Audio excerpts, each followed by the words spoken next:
তো সেই দিন আমাদের সবার নেমন্তন্ন ছিল অনিন্দিতার বাড়িতে, কারণ ওর বাচ্চা রোজির জন্মদিন ছিল। তো সবার আগে আমাকে অচেনা ভেবে অনেক চেল্লামিল্লি করেছিল।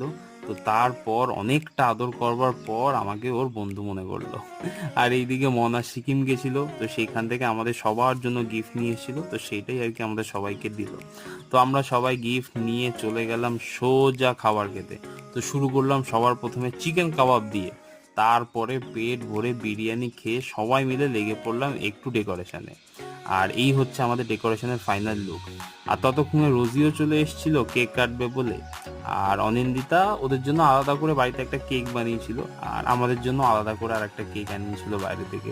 তো সেই কেকটাও কাটলো ওরা। কাটার পর আমরা সবাই খেলাম, খাওয়ার পর ওর সঙ্গে একটু খেললাম, খেলে চলে গেলাম যে যার বাড়িতে। তো আজকের ব্লগটা এখানেই শেষ করছি। তোমাদের কেমন লাগলো কমেন্ট করে জানিও, ভালো লাগলে একটা লাইক করে দিও, আর দেখা হচ্ছে পরের ব্লগে। টাটা।